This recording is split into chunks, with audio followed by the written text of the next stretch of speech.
Thanks a lot, Drew, for having me back this week. I just wanted to start out with a little bit of encouragement for everyone. Uh, and really, pandemic and this extraordinary time that we live in today. If you look at the word pandemic, it comes from the Greek pandemos, where pan means everyone and demos population. In this time, everyone in the population will be affected to some extent. The coronavirus will infect some, others will lose their jobs and financial security. The vulnerable among us may succumb to death. And it's precisely in times like this that churches and we as pastors must count the cost of our calling. Each of our congregations is suffering physically, emotionally, financially, and spiritually, yet there is great hope. So before I start, I wanted to remind each of us of the promises of Psalm 91. Whoever dwells in the shelter of the Most High will rest in the shadow of the Almighty.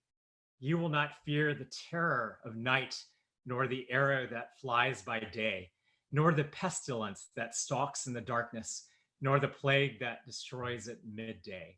I will rescue him. I will protect him, for he acknowledges my name. He will call on me, and I will answer him. I will be with him in trouble. I will deliver him and honor him. Even amid financial hardship, I wanted to encourage you. I'm humbled to share that for our own church, New York Chinese Alliance, our pastors have committed to sacrifice part of their own salaries to help those who have lost their jobs, are sick, and unable to pay rent or buy groceries. Why is that?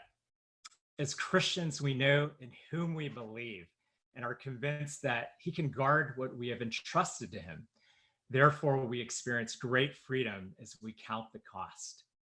So as we go into the CARES Act, this is an acronym for Coronavirus Aid, Relief, and Economic Security.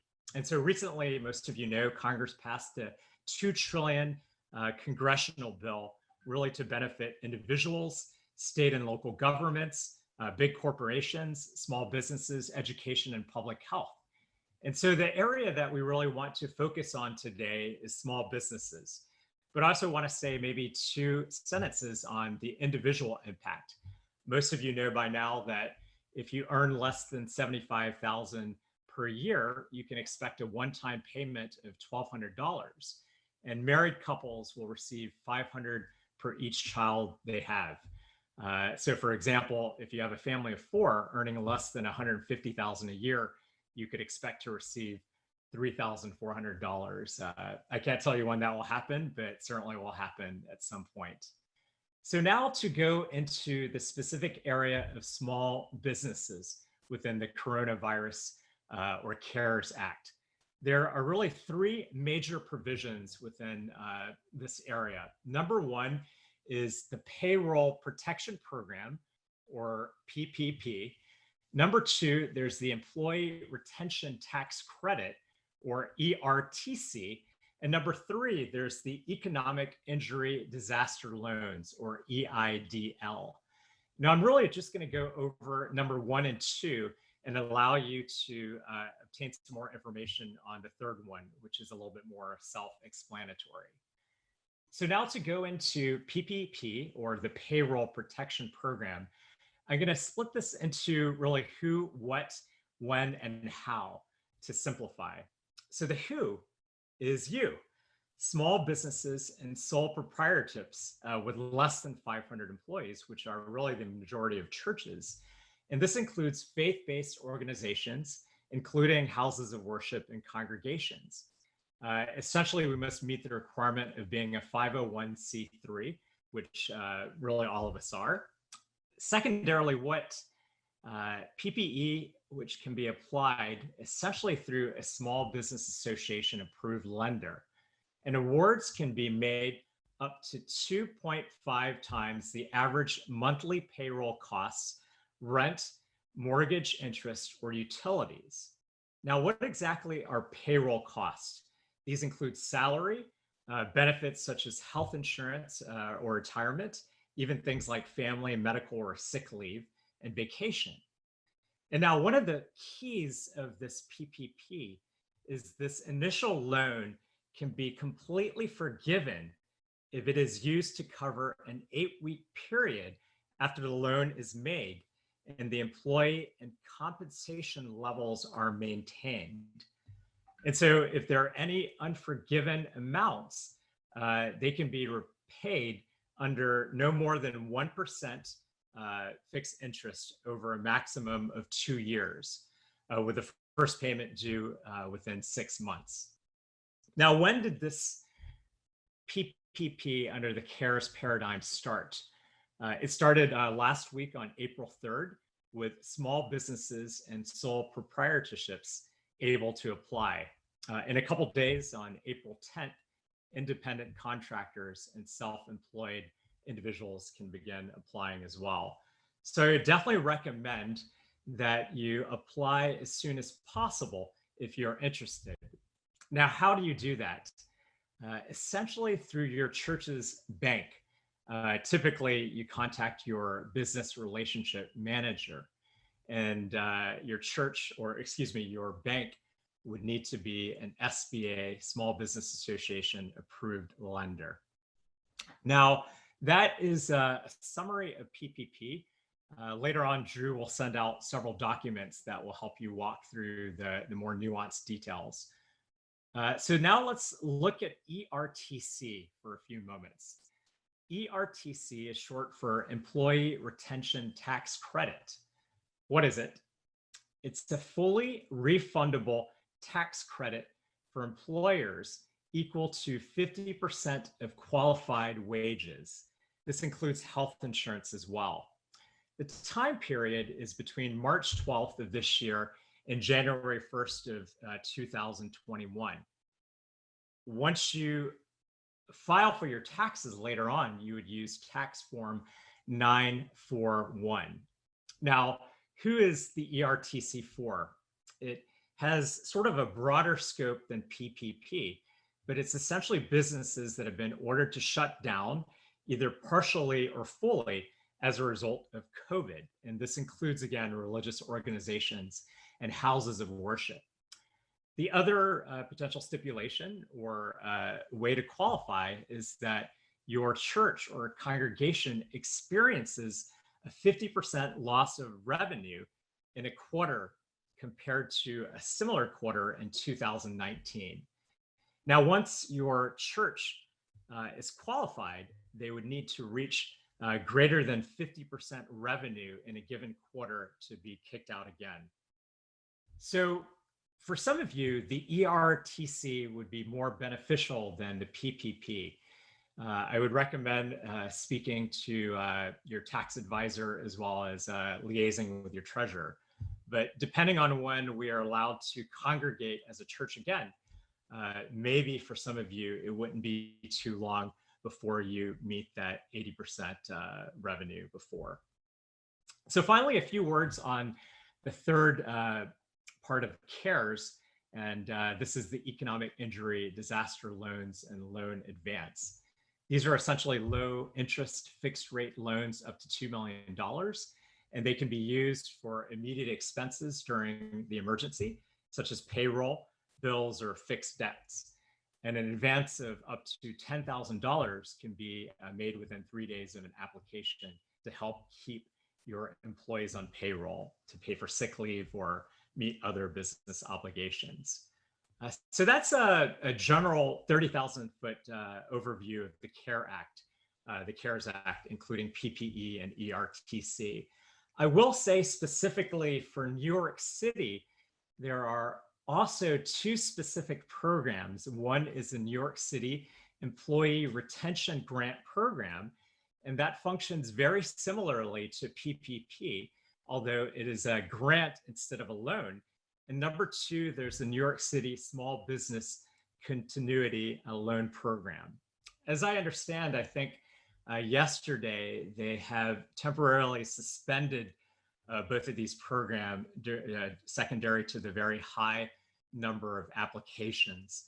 We'll send out the links to those websites, but potentially in the future, there'll be more funding available for these New York City specific paradigms. So that's a brief overview. I think I've kept it to the 12 minutes that I was allotted, Drew. Yeah, well done, Stephen. Hey, so I know that this is probably the least exciting thing to talk about for churches and pastors, because most of us are like, I know the administration and keeping the organization running, but really this is an extraordinary opportunity. And so you would say, like, the most practical step, if someone has not done this, to take advantage of the CARES Act, which is essentially a ways to keep our churches and the employees and everything afloat, the number one way would be contact our bank. Is that correct? Or Yeah, contact your bank, and I would highly recommend the PPP. It is an incredible opportunity. Our church, we just put in the application. You're essentially talking about the fact that you could have a forgivable loan, essentially a grant that would cover the next 2 months of all of your payroll expenses, in addition to potentially your rent and your mortgage. And so that will really allow you to stay afloat, especially as we have very high rates of furlough and unemployment in New York City, and potentially to really be servants and serve your churches, as a lot of individuals are unable to pay rent and buy their groceries as well.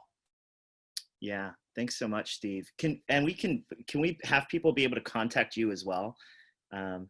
Or Yeah, I'd probably recommend for that one to talk to your treasurer and then also your banker. I'm not a banker, I'm not a treasurer. I just have a lot of experience in terms of grants from previous federal government experience, but I may not be the best person, but we'll put those resources in the chat and email them out. yeah, fantastic. Thanks so much for that. Does anyone else have any questions for Steve regarding the CARES Act or how one can apply for this?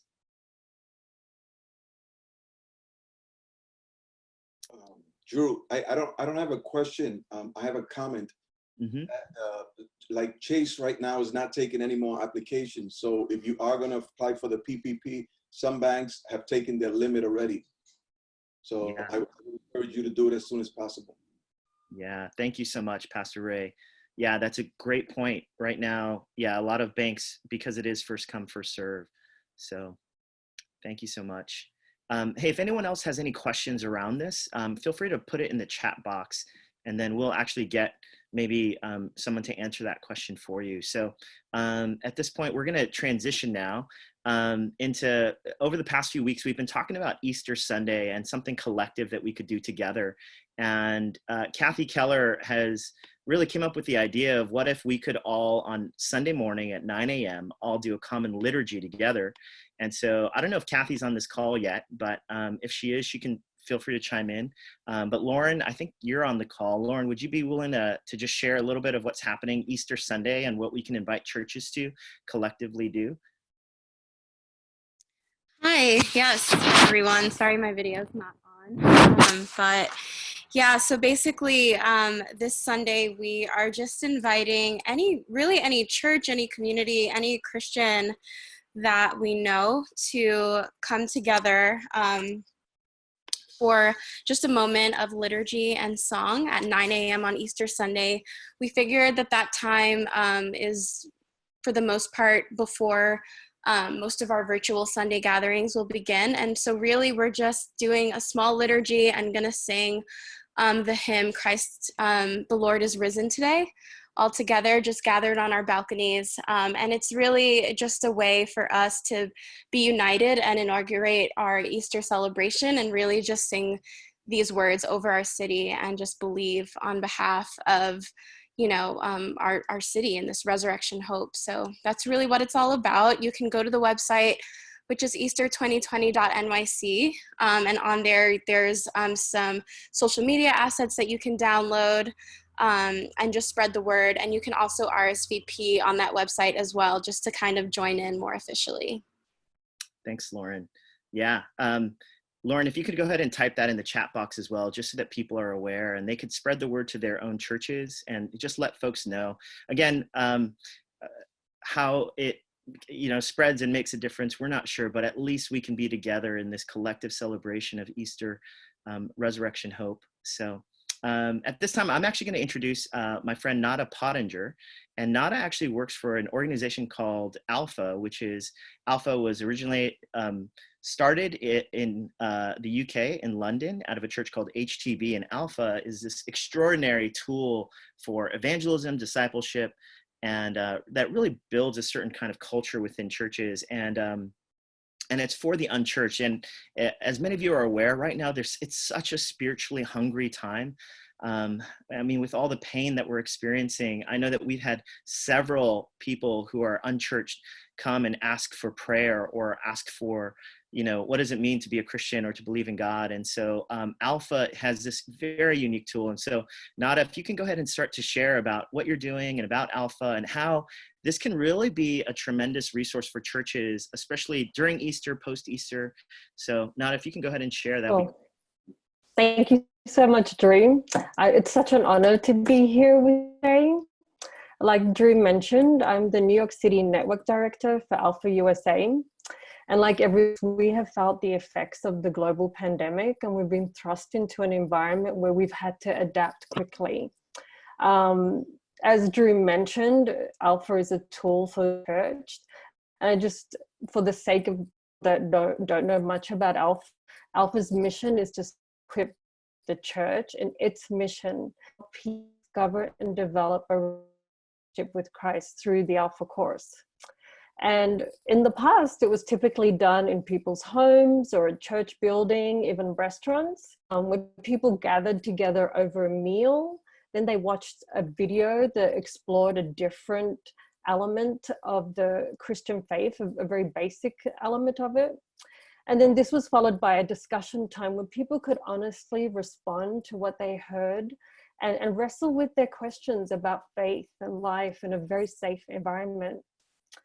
Now, since this crisis has started, I'm working around the globe to address the issue of what do we do now that we're gathered together, and has actually made a paradigm shift to basically an online ministry season by creating a new platform called Alpha Anywhere, which is Alpha Online, basically.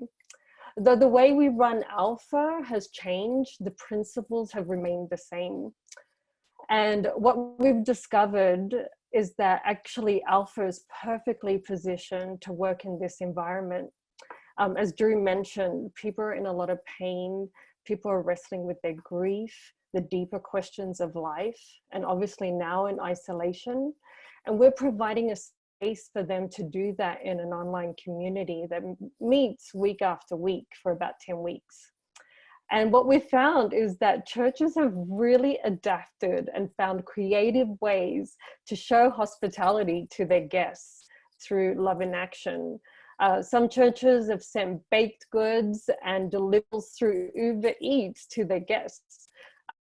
So to kind of replace that meal portion.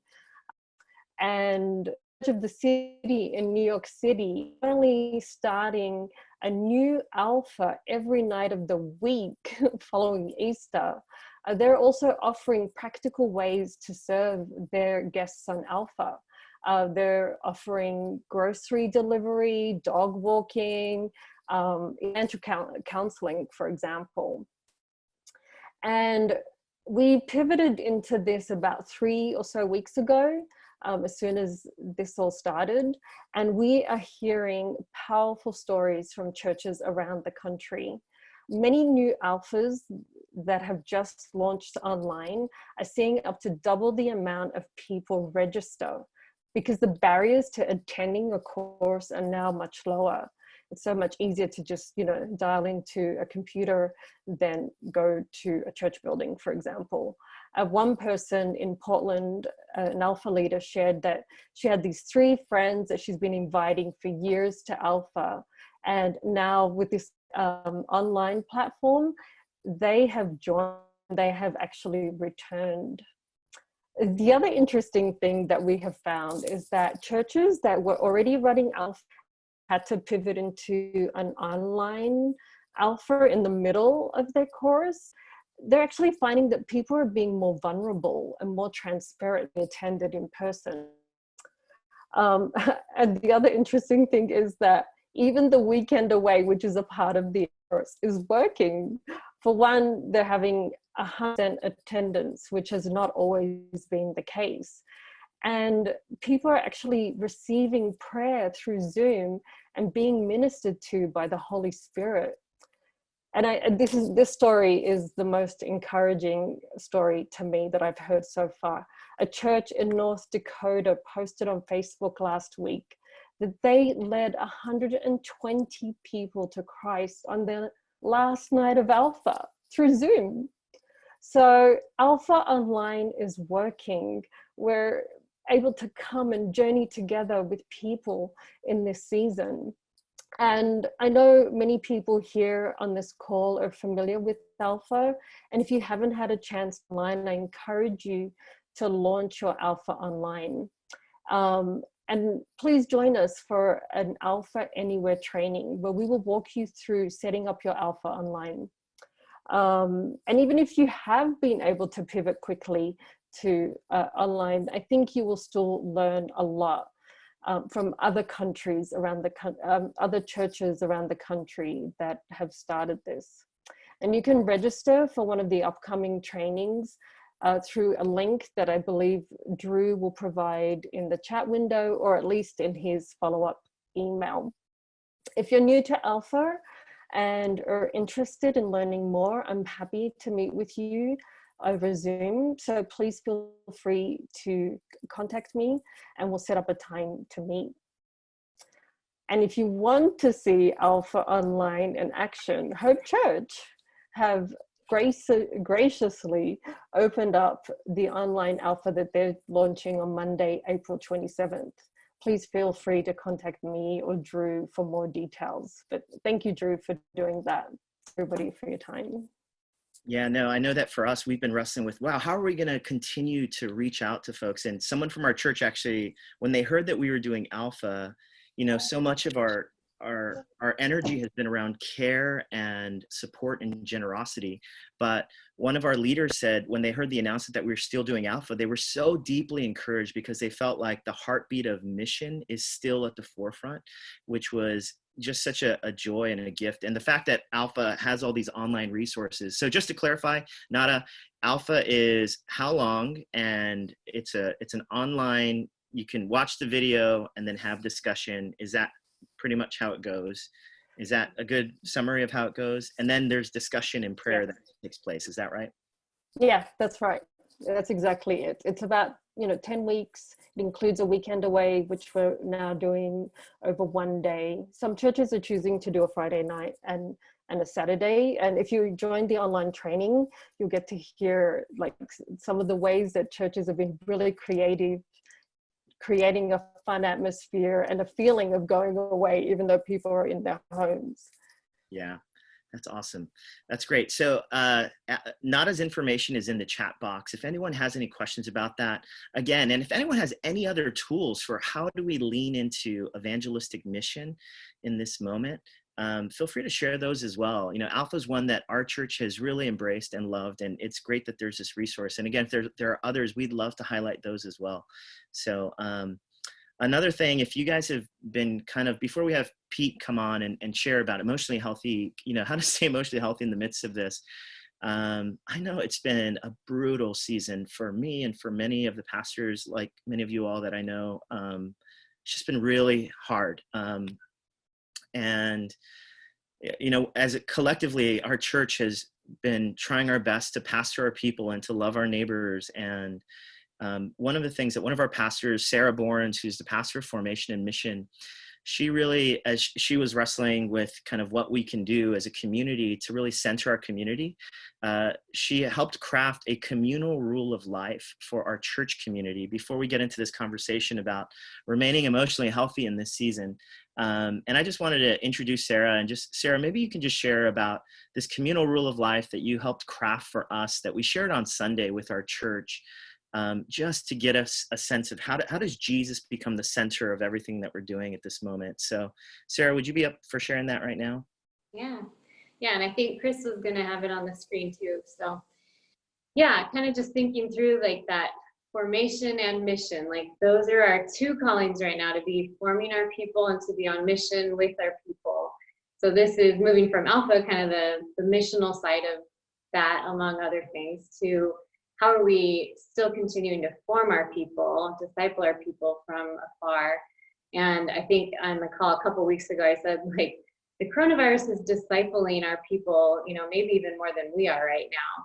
So this is a way to continue in like the spiritual practices of discipleship. And so since we aren't the people that are face-to-face, hands-on discipling our people, it really is their practices that are discipling them and their daily disciplines. And so took this, from a bunch of other churches doing kind of what is our church pattern rhythm, and just crafted this for our Hope Church. So feel free to steal, because I've stolen some of these. In fact, some of it's from my own personal rule of life. So we can go just to the next slide where it shows the 10 things. So just 10 words that we want to be about. So praying, of course, beginning and ending the day in quietness and contemplation. I think that's more important now than ever. Encouraging our people to hop on one of our morning or midday prayer calls, and just to continue their own formation in prayer. Worship, we have a weekly worship night. I'm sure many of you do as well, but inviting them to make this a priority and to just continue worshiping together, both during our evening ones, and then also, of course, on Sundays, worshiping together and worshiping on our own, like really seeing this time as like fighting in worship. Seeing it as a time where we can linger longer in God's word. So reading, picking a Bible plan. I'm sure many of you have also seen that Dwell app is offering, I think it's now up to like 90 free days for churches. So inviting people to join a reading plan together, or just to pick one that they can be consistent with, but to see it as a time for extra lingering. I know I'm reading the Bible certainly with new eyes these days, so it's an especially neat time to be in God's word.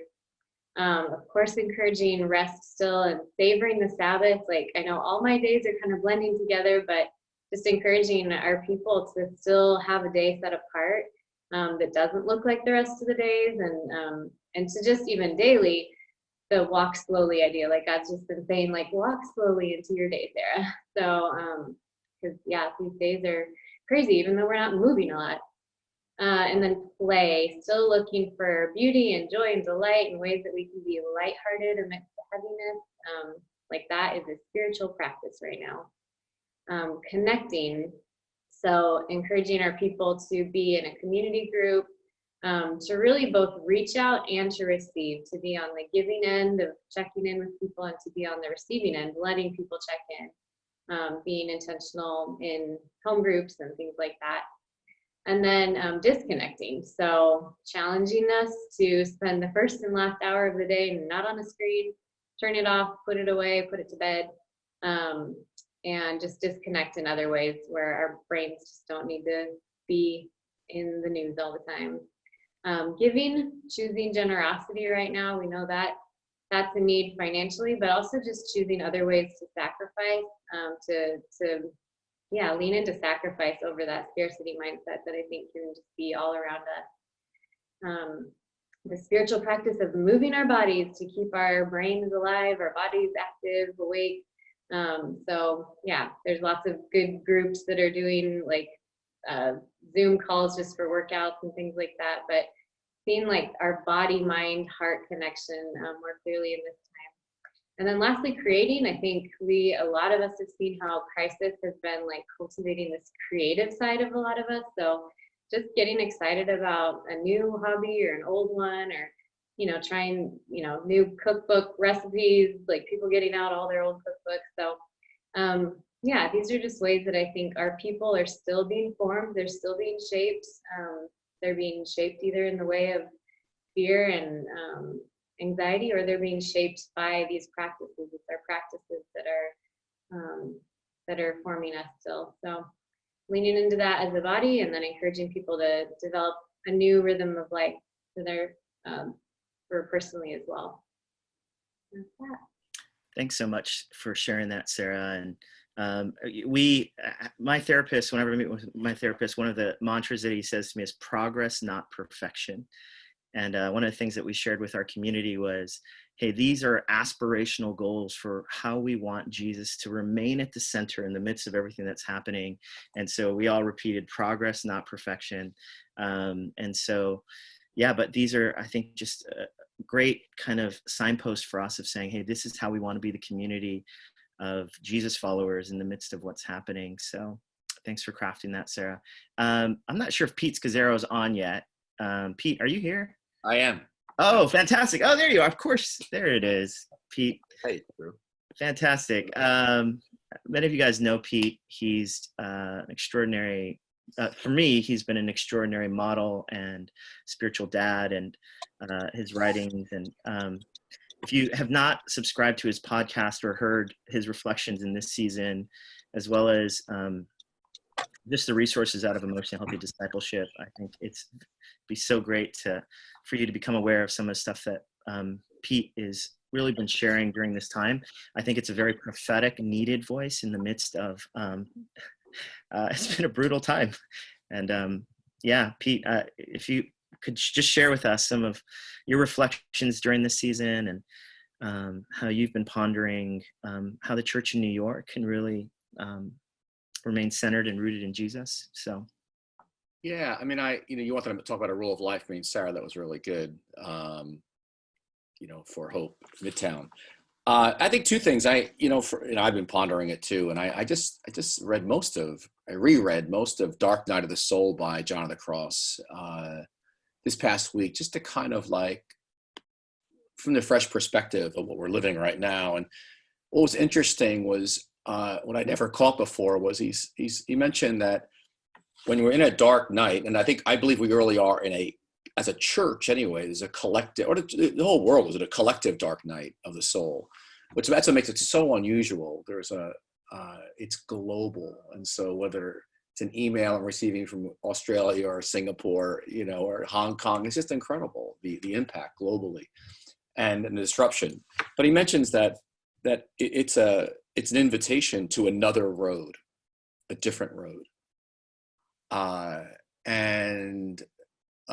Basically a different road of contemplation, of stillness, of silence, of getting positioned. I mean, he doesn't quite say it this way, but positioned where God can do some things in you that would otherwise have been impossible, but that the pressure of the situation is forcing you to stop, and the way that you're going on the present road.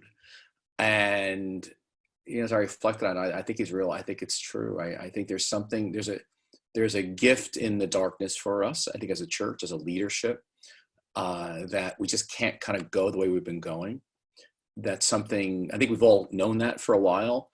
And, when a crisis is like this, it accelerates trends.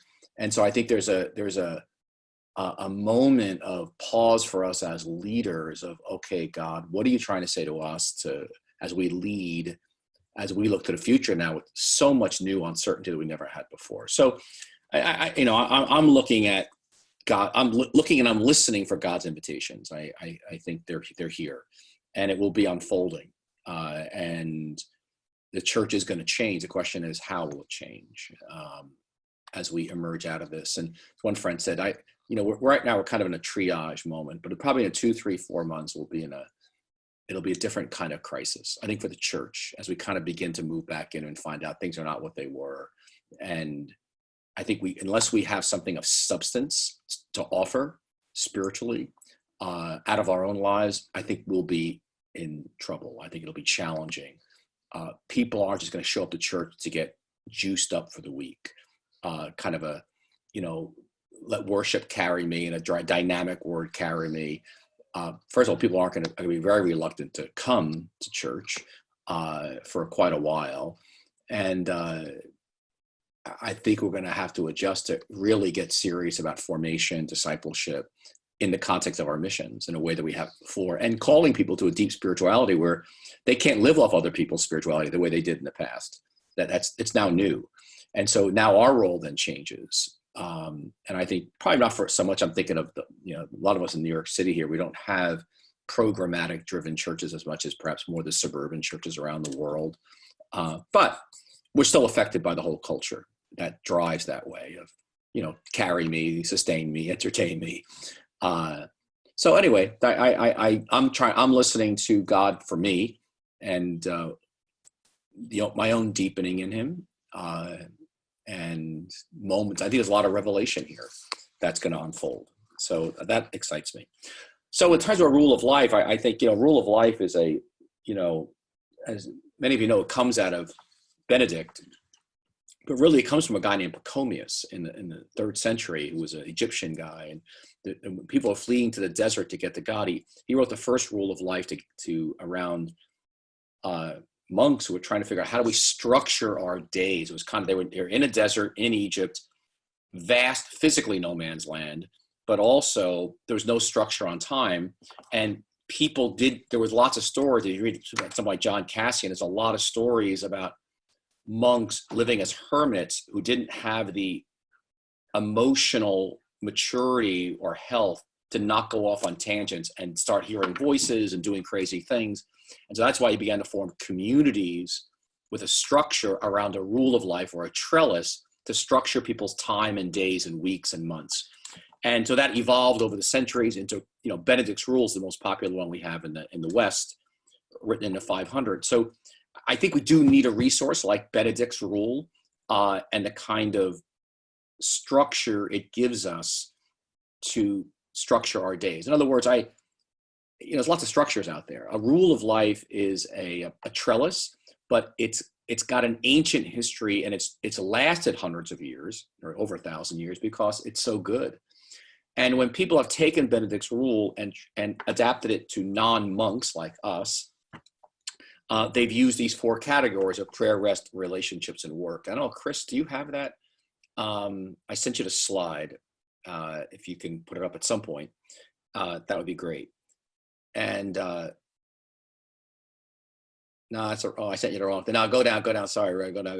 Right there. That's it. Right there. Yeah. So, this has been these are like the themes in Benedict's rule. And so when folks have taken out the rule for folks not living in a monastery, who are oblates, for example, started with them, and then others, they've kind of used these 4 categories. Some have, played around and called them something differently, but prayer, rest, relationships, and work. And again, as Drew just said it so well, we're trying to keep the love of God the center in everything we do. And so then it's a matter of, okay, how can I structure my time around these 4 categories? And so, again, you can put different things in different categories. And so I think it's a really helpful tool for folks individually to use. Now, Sarah just showed one that Hope is using, Midtown, for the community. But even as Basil Pennington said to me once, and he was a monk before he died for 50 years, living Benedict's rule, but he talked about everybody, besides a communal rule, everyone needs an individual one that changes over time. And so he had his own personal rule, even though he was a Trappist monk, that he was fleshing out. So I think everyone needs to really work on this. It's nice to have a coach. And in fact, I'm finding I'm in day 24, I think right now, or 25 of stay at home. And so I've had to make adjustments, even as I'm now in week number 4, to things a bit. So anyway, I rewrote it to what I need to do right now to provide some structure. And again, the first week was really difficult. It was just a shock of the first week, and the second week, of course, less of a shock. And now, by the 3rd and 4th week, it's kind of in a good flow. But the first week was very confusing, very, very difficult to make the adjustment. So I'd commend it to you. So I don't know, I'll go real quick. I'll just show you my thing real quick, and then we can do a couple Q&A. Go to the next slide, Chris, or I don't know if it comes up one by one. Go. Yeah. Okay, good. Yeah. So just do prayer. Just stop with prayer 1. First, here's some things I wrote down for me for prayer. And offices, silence, really critical. I'm finding journaling is really very important to me. More than, I actually journal a couple of times a week. I'm journaling every day because I want to keep track of what the Spirit's doing inside of me. And the tool from Explore the Iceberg, which comes out of the EH Relationships course, what am I mad about, sad about, glad about? Just what am I feeling? And listening to the movements of the Holy Spirit inside. To put those feelings on paper, to get them out there, makes them very real. And it's nice. It's been nice for me to look back over time, over a few weeks, on how that's progressed. And then, so that's under prayer. Next one, go to the next one, Chris. And so under rest, you'll see a bunch of things here. You know, I'm exercising almost every day, making sure I get enough sleep. I'm reading, reading some interesting stuff. I make sure I stop work. Actually, I'm stopping work at 3:00 most days and getting to nature and limiting news when I look at the news and social media, just because it's easy to be on the news all the time, especially the first week or two. And the next one, Chris, let's go next one, relationships. We're living with our daughter and son-in-law and their 3-year-old and 1-year-old. So it's 2 families in one house. So Jerry and I are used to a lot of alone time, which has been blasted away. So, obviously our marriage, Jerry time daily, staying connected with the 6 of us in the house, connecting with our 2 other daughters who live around the corner from us here, and then our other daughter in Australia and her husband. And we're staying connected to friends and family, in New York and New Jersey. So it's intentional. And again, it's got to get fleshed out because we're finding out people are asking for, friends, even calls. And we realize we can't do all this, Zoom calls that everyone's asking for. And then finally, last one is work. And, leading EH discipleship. I'm writing. I do podcasts and, webinar every couple of weeks. And I did a webinar 2 weeks in a row. I think now I do it every 2 weeks. We'll see. And I babysit every day. And I embrace my limits, productive-wise. I'm not going to be as productive as I was in the past. That's okay. I'm just receiving that. Okay, I'll stop there. But to give you a sense of, please, I'm not saying obviously this is what you should do by any means, but it might give you some ideas of what's important to you because it's going to help ground you in the stay-at-home season in particular, so that God's the center for you. You can keep the love of God receiving and giving it out. I really believe that's our first task as leaders. That's the most important thing we can do for the people we serve. Because if we don't do this well, we're giving fumes. And the state we are in is the state we give to others. One of our best, one of our sayings that we like to use a lot. So, yeah. So I'll stop here, and maybe you guys can begin to send in some questions. I see a few in a chat. Drew, how do you want to run those, or any thoughts? Yeah, I would, if you guys have any questions, I think the best way would be just to write it in the chat. If you can, to write those questions down for Pete. I just wanted to say, Pete, I was on a call with some of our Hope pastors, and one of them said, if I hear from one more person that this is our moment, I'm going to be, I'm going to be overwhelmed and we were just joking because so many pastors, it's been like this adrenaline rush of we need to be on mission. We need to be like the church in the 2nd and 3rd century, serving, the sick and the marginalized. And then I'm exhausted after a week. And I think Kathy Bruce, who's one of our pastors, was saying that she said, Pete, you're one of the few voices that's been like, hey, the illusion of productivity in this season, let's just cut through that illusion. And I think it's so helpful to really think about what does it look like for us to be in this for the long run? If we're all deeply committed, what does this look like? And so, yeah, so Pete, that's why I appreciate what you were sharing. And I don't know if you have any more thoughts on just even that, Yeah, I don't, I don't know if you ever saw the signs, always in revival next to a church, always in revival. And it's just really not biblical. We're not always in revival. I think there is, the scriptures show there's seasons, right? When Jesus was going to the crucifixion, he wasn't in revival. It wasn't they weren't in Acts 2. They were in, John 18. So it's like there's a movement of God, and we're not God. We're not in control.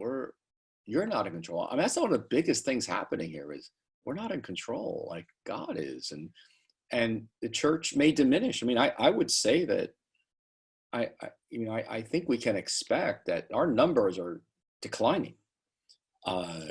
And you realize if people in our church, and we all have a number of people in our churches who are just, they're there, but they're kind of like, they don't necessarily have their own strong relationship with Jesus personally themselves to nurture themselves. And now we're living now they're alone, and they're going to get used to a few months of not going to church. And will they come back? It's unlikely, all of them. I have a friend who's a consultant with churches around the country, and he said that, pretty much almost all the churches are down. No one's talking about it very much, but financially really taking a hit. Down from anywhere from 10 to 40%. And again, depending on the context. And So these are unusual days. And again, you look at biblical history and you see these ebbs and flows and sways. And again, what, if anything you learn is what looks bad is not necessarily bad. It may be good, and what's good may not be so good. It may actually be bad. That we can't see the large picture God sees of, generations of thousands of years and where we are in this moment. I think so we got to be really careful. We're not forcing something in our churches or ministries that's just not necessarily what God is doing. Not that we're not doing mission, not that we're not being faithful, but we're not putting this false pressure on ourselves to make something happen that, like, it's gonna be summer, but actually it's spring, and trying to grow a tree when it's just wintertime. Thanks, Pete. Pete, here's a question from Rich Perez. What role does differentiation play in this season of panic and isolation? I think differentiation plays it's a major issue. It's major because on so many levels, Jerry and I have to differentiate with each other. First of all, I mean, she's, just in our own marriage, her response to living now with 2 small kids in the house, up at 6 o'clock, a lot of noise, has really taken a toll on her emotionally. Okay. And so for me, I'm like, I'm good. Like I'm fine. I'm just, so that impacted our marriage. So we had to have a major differentiation, listening moment. It was great, but it was hard. Like, we're just in different places. And we've come together, but at first I was like, I didn't understand her and she didn't understand me. And so that was our own differentiation work as a couple. Then you got differentiation of just, what do you need? What do I need? Because you're different than everybody else around you and how God's built you. And then as you develop a rule of life and having enough guts to do it versus what everyone else expects of you. And then you got differentiation of how you're going to lead your church over and against everybody else. And you can learn from people, but how is God inviting you to lead your particular ministry? And so that you're doing it out of a place of peace and joy and out of an overflow. So differentiation is every single day we're walking that out, because I want to stay connected to people, yet not have my behavior determined by them. That's differentiation. So I'm connected, but not necessarily living in reaction to them. So yes, that's so it's, Richard, it's a gigantic issue. I see a bunch of questions here. So go ahead, Rich. Go ahead, Drew. I'll let you lead. Yeah, there's a question here that just came in from Mike Carrion, and he just got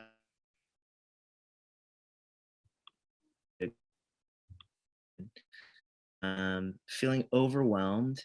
It's kind of, how does just the best way to navigate it sounds like through grief, while also keeping folks encouraged, fulfilling mission, while at the same time people are dying, and it's been a real grief for many of us. Can you just share about that?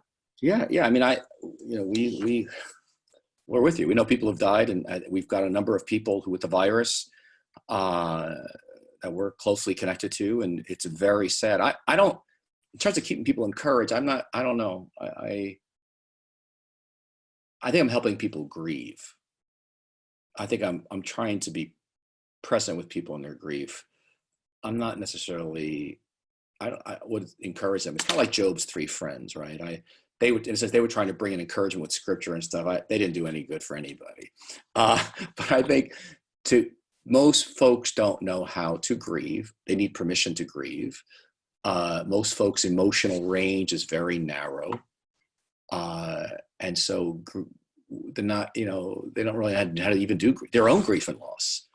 And then all the grief and loss going on around us. So I think we have an opportunity to really pastor and be present with people and disciple people about what is grief and loss and how it functions and how critically important it is to following Jesus. I mean, this is a core discipleship issue. There are treasures hidden in darkness, Isaiah 44, and there's treasures in grief and loss that generally we don't even excavate or mine in the church. So I would say our role is very, very specific. Again, we're in Elmhurst, Queens, and so we're right quite in the center of it. And so I would say that you want to do your own grieving. That's really important. So it hits me with waves. I get waves. A couple nights ago, I get up, I start, just sad, just waves. You read the news today. I mean, my goodness, yesterday was the biggest day of deaths in the United States. And I mean, it's just every one life is tragic. And then when you know one person and all the people they touch, and again, I know so many people suffering at home, and I can do, how much can I really do? I'm trying to do a little bit. I know we're all involved in trying to serve people, getting them food and maybe some money and calling folks up, but we're so limited in what we can do. So I'm just embracing that limit. We're in a time of enormous grief as a city, for sure. And I think we want to be a container of that, a safe container, so people can come to us and grieve without some platitude and without them getting fixed. And I think we need to join in that grief, with them. So. Thanks, Pete. Yeah, and I know that. I know that you mentioned that too on your podcast quite a bit about just the giving permission, the freedom to grieve, and it has been a hard thing to manage all these tensions.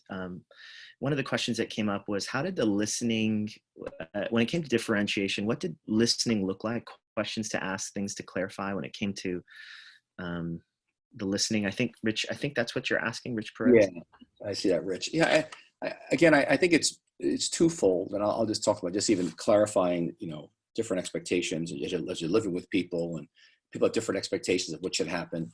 So again, the first work is getting clear as you listen is, you have to have a good sense of your own self, so you know where you end and where you begin, and what you need and what you don't need, and what you can give and what you can't give. So I think that's part of listening. So you're going into a listening, someone like your spouse or someone you're very close to, but you're going in with a sense of self, okay, a sense of your limits, your temperament, who you are. And so you're clear about that, as clear as possible. And then you're able to really enter the other person's world. But again, the problem is often we go into listening, but we're so muddled internally because we haven't taken the time to get clear before God about what do I need? What do I want? And so you give, but it's not out of an overflow give. It's a kind of resentful giving, which isn't helpful. So again, again, when you get into those kind of listening conversations, like in a marriage, which can be quite intense because you're married, or even with kids, it's important that you are doing your own reflection so you're clear internally. I got there's a question here. How do you set boundaries with and in your work? How do you set boundaries to end your work day and transition to other things with 2 other people in the family working online? Yeah, I mean, we got 4 people working in our house out of the 6, and I would say, how do you set boundaries? Well, again, set your own. We've had multiple meetings and continued check-in about clarifying expectations. I mean, we're going to do a podcast on it because it's so important, but we have to constantly check back and say, how's it going? And who's working when, who's online when people stop and end, because you're living in a community, basically, in a very intense one, if you're living with a bunch of people in a house. So I feel for those of you who may have teenagers. In fact, if you have teenagers, you're probably not even on this phone call, all right? Or some old kids. It's hard. And whose work is more important, right? I mean, who makes more money? Well, that person then ends up becoming the one, well, my work's more important than your work. And is a person who's not being paid, taking care of small kids, is that equally important to your work as a paid person in the household? So a lot of issues end up surfacing, which are all important. So again, how do you set boundaries? And I'd say, and transition it with great difficulty. And I think as onto the Lord in terms of discipline. So at 3:00, I'm going to babysit. Okay. And that's it. So I will go and do my babysitting turn for a couple of hours. And, that's it. My day's over. Yeah, Pete, we probably have time for one more question. Thanks so much. So helpful. The question is, what's one question we should be asking God at this time? What's one question we should be asking God? One question I've asked is, of course, not just so much what God's doing. it's so far beyond me what he's doing. I'm just trying to flow with him, I've been asking, God, what, as your servant, I'm your servant, and how would you have me serve you in these days? That's been my question each day, and like how engaged to get with, even with certain people who are sick at home with the virus, don't have money, don't have papers. Okay, their whole house has got it. They're not legal. So I mean, and we've gotten involved with a couple of these situations, and you're like, okay, but so I've been asking, how do I serve you? I'm on this podcast right now. I'm on this Zoom with you guys, and what's the best way I can serve you with the limits of being shut in at home? That's been probably my biggest question. Along with just listening to him, what's he trying to say to me? And then what's he trying to say to me personally? One is definitely what it means to not have any control. I mean, this talk about in a moment, just everything just changing. And I think I had a lot of illusion about control. I didn't think I did until everything got smashed.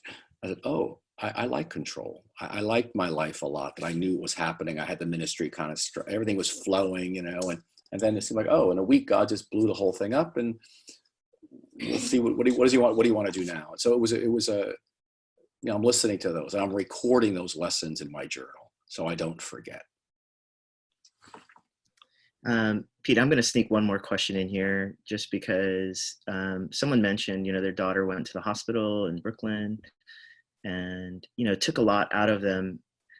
And, we are caretakers in this season for others. That's part of the shepherding pastoral role. How do we, managing all of that, how would you just address that, Yeah, like something like that, Michael, I would think you need to tell your church. I think your church needs to hear that from you. Just like your church needs to hear when you go shopping, how exhausting that is now. I mean, shopping has gone from something pretty simple to now it's like major wiping down boxes, who's got gloves on, who can go. I mean, it's just become a major energy suck that it wasn't before on a level. So no, I think that our people need to see that. I think we're going to walk people through. Well, again, we're always saying, imitate me as I imitate Christ. I think that's discipleship. That's what we're doing as shepherds. And so therefore, what we're walking through, we want to give it to our people. We want to share with them our struggles, our falls, or what I'm learning. Like, yeah, that's really helpful to hear that your daughter took a lot of energy out of you. Like, and you're giving me permission then, as I'm listening to you, Michael, saying, yeah, my gosh, it's a lot of energy, even talking to people who have the virus, who are broke, who are, who lost someone who died, or, this is just, let alone the healthcare workers. So yeah, I would say you want to excavate that, Michael, and offer that as a gift to your people. Vulnerability and your brokenness is what your people need, not you having all the problems fixed, because no one's got that right now. We got a few loaves and fishes that we can offer people out of our lives, and that's what we want to do.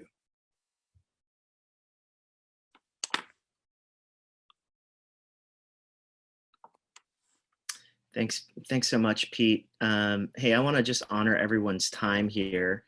And, our church, we have the Emotionally Healthy Discipleship course that we run. And if you've never run it or looked into it, it actually helps give words to the below the iceberg stuff that so many people are feeling. And I know that we have 2 courses going on right now, Emotionally Healthy Spirituality. And if you want to look into those resources, I just put the link, and we'll send these links to you afterwards as well, about the Emotionally Healthy Spirituality course, the discipleship course that really share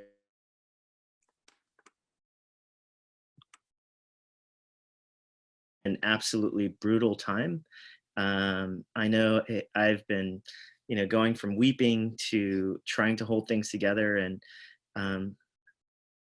I hope that these calls are times for us to really find solidarity in our collective grief together.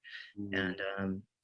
And I appreciate you all, and I appreciate you, Pete, and how you and others have really walked through different seasons in our city. And I pray that we can continue to be here for each other. So thank you so much, Pete. And thanks everyone for joining the call. We'll post this.